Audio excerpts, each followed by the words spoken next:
Hey everybody, Fight Club Hubs here of GVN, and hey, another year's in the bag. 2013 has come and gone, and welcome 2014. Happy New Year. And with this new year, I am now bringing a new video, my top 10 games of 2013. So, last year when I made my video, I was actually surprised that it was about 30 minutes long, so, well, no promises. I'm actually going to try and keep it a little bit shorter this time. So, I'm going to keep it short with my runner-ups, which I only have three of this time. I'm not going to do any games that I was disappointed by. I'll save that maybe for another video at some point. And I'm actually not going to go all out like I did last year when I'm talking about my top 10 games, with exception to maybe my top two. So let's go ahead and get started right now. For my runner-ups, my first game is Defiance for the PC, and it's also out for the Xbox 360, but I played it on the PC. Defiance is actually a tie-in video game to the TV show on Sci-Fi Network, and I actually passed on the game at first when it came out, mainly because I heard it was extremely buggy, very glitchy, unbalanced, and I enjoyed the show a whole lot. So at some point, I decided I was going to get the game. Uh, Several months later, Steam sale, boom, got the game. All right. The truth is the game was still very buggy. There were some balance issues that are still in effect. However, it is an incredibly fun, enjoyable game. Lots of customization, lots to explore. Very unique environment, lots of active time events, lots of quests. Just a whole lot to do in this game, and I actually look forward to any more future DLC packs that have been coming out. Like I just got the new one, which is Ark Hunter. Uh, so definitely, it's definitely a game that's worth your time. Unfortunately, it couldn't make the list because of all these bloody glitches and uh, issues that it was having. Now, the second game on my list is a very surprising game for me. It was Blood of the Werewolf for also the PC. It's a 2D platformer, a very difficult one by mind that. That was heavily influenced by the classic Castlevania games, include maybe even Symphony of the Nights a little bit, with the weapon upgrades that you can collect. It's a very beautiful game. You pretty much have a very unique gameplay variance going on where half the time you're human, and then when you're like in your outside external areas where the moonlight is on you, you turn into a werewolf and you have a whole new set of abilities. Very unique, very fast paced, a lot of dying because it's a very challenging game. It does end abruptly, but mainly because of the ending, I definitely expect a sequel. This game has been received very well. I reviewed it and I mentioned how much I enjoyed it very well. I did the review for Die Hard Game Fan, so please read it when you get a chance. Unfortunately, it didn't make my top 10 list as well because it's a very short game. You could probably beat it in about 5 hours, and aside from maybe going back and doing some time attack uh, on each stage, beating the stage as fast as possible, getting on the leaderboards, trying to beat it with as little deaths as possible, and going back and collecting all the upgrades. There's really not much more for you to warrant playing this game afterwards, but I definitely think it's a game you should try. Now, the third game on my list is probably going to be very surprising. That's The Legend of Zelda: A Link Between Worlds. Truth is I got this game late in the month of December, and I haven't played it a whole lot. What I did play was fun and enjoyable, which I come to expect from a Zelda game. It does draw heavily on the nostalgia for fans of the SNES Legend of Zelda: A Link to the Past, and that works for it and against it at the same time. The dungeons are very unique. They aren't the same ones that you play in the Super Nintendo version of the game, A Link to the Past, but it's got a lot of unique puzzles. I love the painting mechanic where you become a drawing and you can go between cracks between walls and all that stuff. It's a lot of fun.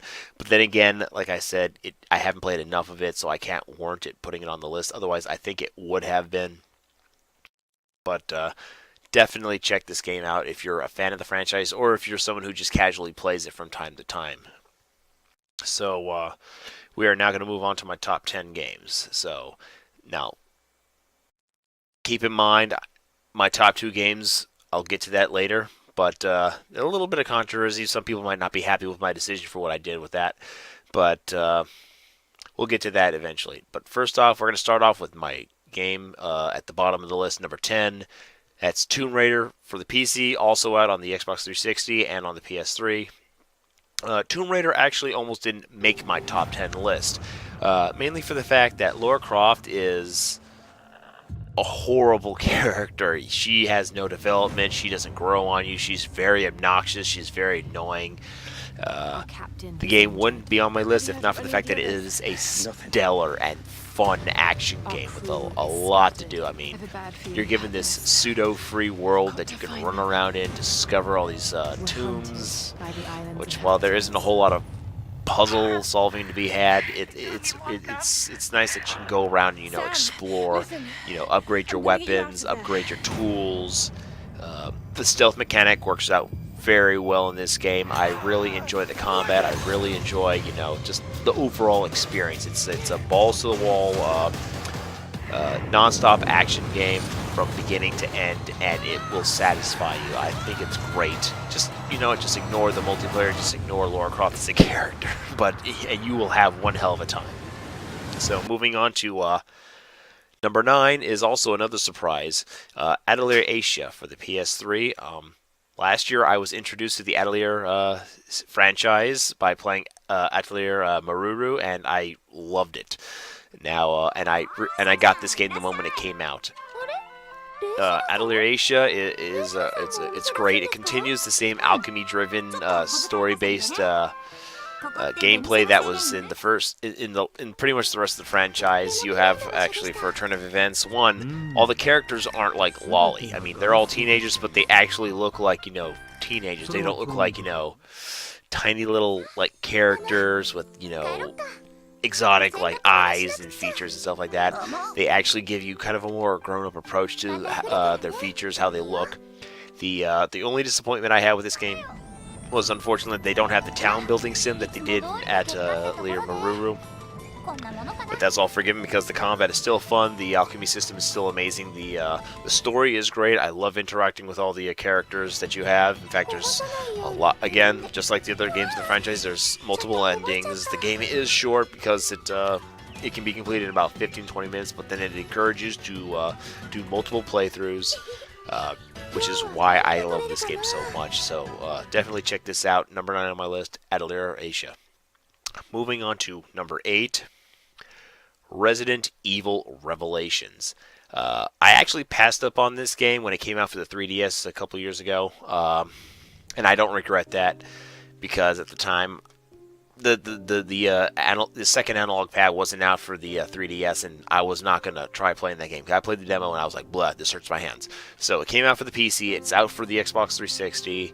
It came out for the PS3. I love the HD visual upgrade they gave the game. While they did modify some of the 3DS puzzles, it didn't really hurt it at all. It's a stellar game, and what I love the most about this is it brought back some of that classic Resident Evil horror, survival horror features about it. The thing that I hated about Resident Evil 5 and 6 is that they went way too action-oriented. They took out the scare tactics, they took out the fearing for your life, the shortage of ammo and all that stuff. They just weren't that fun.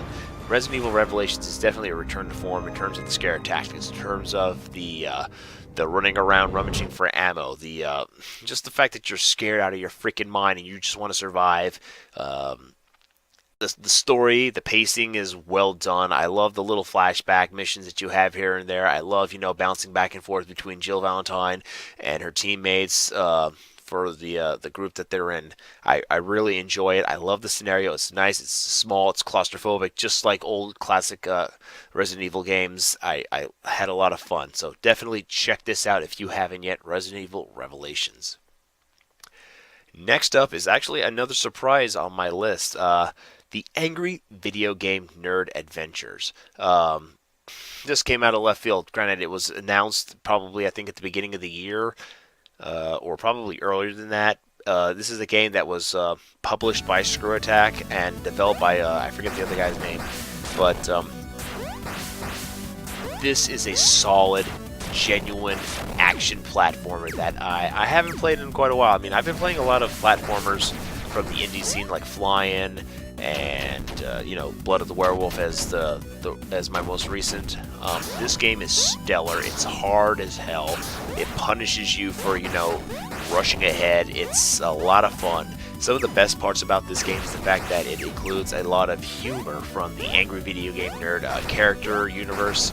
You know, the inside jokes, the guest characters, you know, Super Jesus, Death Christ, and even cameos from the Screw Attack crew are in the game. You have like 4 playable characters, 3 of which you can find as you play the game. You got the guitar guy, you got Mike, and you got Bullshit Man.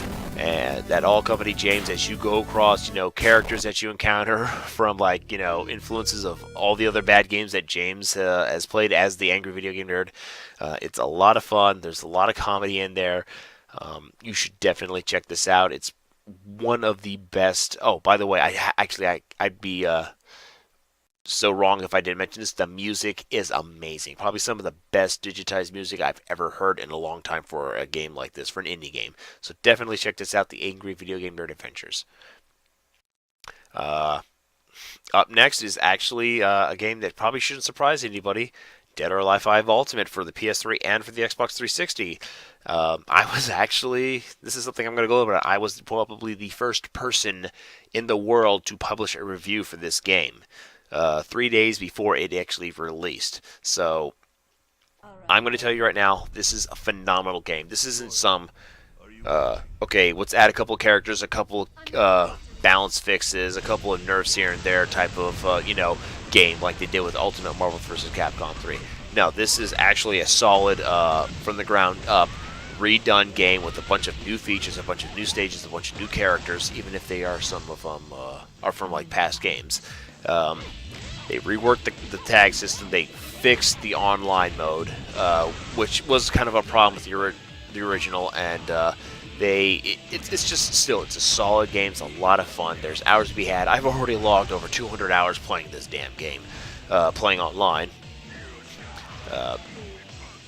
It's one of my favorite fighting games of all time, and I don't know, I can't think of enough nice things to say about it. It's a stellar game. It's great. You definitely need to check it out. It's probably the best fighting game that actually came out last year as well. And there was quite a few of them. There was Injustice. There was Chaos Code. This is probably the best one out of the batch that came out. So definitely hit it up when you get the chance. They do have a free version that you can play on the PS3 if you got it. It's called Dead or Alive 5 Ultimate Core Fighters. Check it out if you got a moment. All right, moving on to number 5. Super Mario 3D World. I got a Wii U finally, and I don't regret it. This is one of the reasons why this game is phenomenal. You take Super Mario 3D Land that came out on the 3DS, and then you combine it with the addictive, fun multiplayer aspect of the new Super Mario Bros. Games, and wow, this game is stellar. It's a lot of fun. There's a lot to do. Post-beating the game, while you're playing the game with your friends and your family. Actually, I love playing this game with my family. My little boy's starting to get into video games. My wife plays this with me. There's a lot of unlockables. There's a lot of stars to collect. There's a lot of stamps to collect. I love the integration of the Miiverse in this game. The platforming is phenomenal. I love the new suits. I love them bringing back the Tanuki suit. I love the cat suit. It's a lot of fun. At times the game does feel easy, but then again, as you venture later into the game, it starts to get a little bit more difficult. So definitely don't tread too lightly when you're playing this game. I really enjoyed it. I can't recommend this enough, and this is definitely one of the reasons why I think people should start looking at the Wii U, because this is a phenomenal game. You have to check it out, Super Mario 3D World. Moving on to number 4, and Nintendo's on the list again, and this is Pokémon X and Y. And I'll be truthfully honest, I lost interest slowly with every Pokemon game that has come out after Gold and Silver. Gold and Silver being the peak of the franchise, in my opinion. When X and Y was announced, I became ecstatic again. Finally, a Pokemon game that was in 3D, and Gale of Darkness does not count, just so you know. I am excited. I got the game. I love it. I actually while I haven't played it in a little bit, it's extremely addicting. It's so much fun. I love all the new features. I love the gym. I love the new online mode, which allows me to play practically any random person I want at will. I love, the local multiplayer, which is just phenomenal. I mean, playing with my friends is a lot of fun. I like the new Pokemon. I like the new fairy type. It makes sense. I don't know why it's been out of the game, out of the franchise. Why they didn't have it in the franchise a lot sooner. The animation, the cel shading graphics make this game look just like you're watching the anime, and it's beautiful. It's gorgeous. The gameplay is still fun and addicting. All the new evolutionary Pokemon types are fun, including the Mega Evolutions. Honestly, I think I can go on forever, but seriously, check this game out, Pokemon X and Y for the 3DS. And moving on to number 3, Shadowrun Returns. I am a big fan of this franchise. I own the Genesis version of Shadowrun. It's an addictive, fun, open world game. This is probably the first open world game of its kind back in the early 90s. I mean, PC games didn't really even do this, with the exception of maybe the Fallout franchise when it first came out, and the Elder Scrolls games like the Arena and Daggerfall. But on a console, this is kind of like what Grand Theft Auto was before Grand Theft Auto came out. It's an open world cyberpunk game. Shadowrun Returns continues pretty much more along the lines of what the Super Nintendo version was, which was a tactical RPG, and with a lot of integration with character customization and hacking and really good storytelling. And the thing about Shadowrun Returns is it does continue all that tactical combat. The insane amount of character customization is in the game, but what makes it stellar, what makes it stand out about practically over every game that came out last year is the post game. The fact that you can do whatever you want. There's so much downloadable content for this game. There's so much original content. There's Shadowrun Unlimited, which is one of my favorite DLC expansion campaigns. There's a guy who's actually remaking the entire Shadowrun Super Nintendo game as a downloadable add-on. You definitely need to check this game out. I mean, it's not just, on top of that, you got a stellar 15-hour story to go with it, but again, like my friend Alex Card said that I drooled over this game, and I still do. This is a phenomenal game. If you're a fan of Cyberpunk, you have to check this out. There's just no ifs, ands, or buts about it. Alright, so now we're coming up to our top 2 games, and this is a little bit of controversy that I kind of mentioned on early on before I started my list. So my top 2 games probably aren't a big surprise. It's The Last of Us for the PlayStation 3 and Bioshock Infinite for the PC, Xbox 360, PS3. Both are phenomenal games. Both have impacted me strongly in terms of character development, connecting with your characters, connecting just with the game overall, being immersed in their worlds, being driven to